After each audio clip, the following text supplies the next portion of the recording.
Американын Тынчтык корпусунун ыктыярчылары Жалал-Абадтан баңгизаты менен кармалышты. Бул тууралуу облустук ички иштер башкармалыгы билдирди.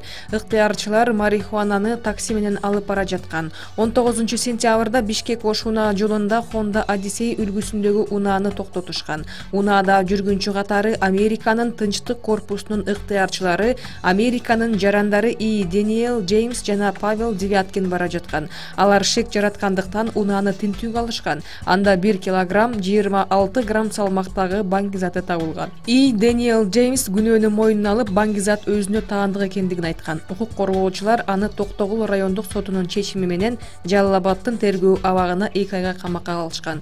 Белгилей кетсек, кармалган жаран 2017-жылдын август айынан бери Аксы районундагы Кулназаров атындагы номер 56-орто мектебинде англис тилинен сабак берип иштеп келген. Октябрь райондук милициясы Токомбаев жана Байтик Баатыр көчөлөрүнүн кесилишинде 1 жашар баланы көтөрүп кайыр сурап жүргөн жаранды тапты. Бул тууралуу ведомство билдирди. Ал уулу менен ары бери өткөн автоунаа айдоочуларынан кайыр сурап турган тасма социалдык тармакка тараган. Мындан улам талкуу жаралып, колдонуучулар унаалар өткөн жердеги бөбөктүн коопсуздугуна тынчсызданышкан. 25 сентябрь күнү милиционерлер ата балага кезигүү үчүн аталган жерге барып, бирок таппай койгон.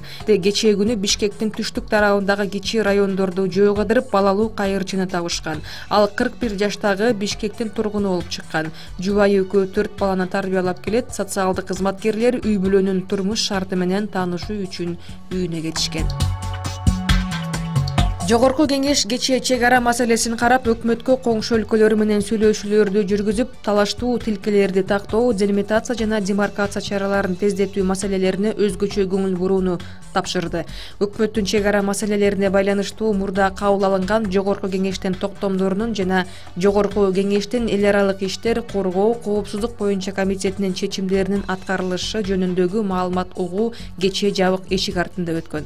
Талкууда Жогорку кеңештин токтому алынып, ал аркылуу өкмөткө буга чейинки аткарылбай калган иштер боюнча кошумча тапшырмалар менен сунуштамалар берилип, аларды аткаруу мөөнөттөрү такталган. Анда коңшу өлкөлөр менен сүйлөшүүлөрдү жүргүзүп, талаштуу чек ара тилкелерин тактоо, делимитация жана демаркация чараларын тездетүү маселелерине өзгөчө көңүл бурулган.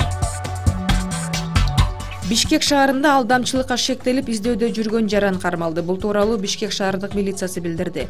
Өткөн жылы Октябрь райондук ички иштер башкармалыгына шаар тургуну арызы менен кайрылган. Анда жабырлануучу 1 февраль күнү товар ташып иштейм деген жаран анын ишенимине кирип, Honda Fit үлгүсүндөгү унаасын ижарага алган. Андан кийин ал унааны сатып качып кеткендигин айткан. Бул факт кылмыштардын жана жоруктардын бирдиктүү реестрине каттоого алынган. Ыкчам иликтөө иш-аракеттеринин натыйжасында шектүү катары 33 жаштагы жаран кармалды, ал убактылуу кармоо жайына киргизилди.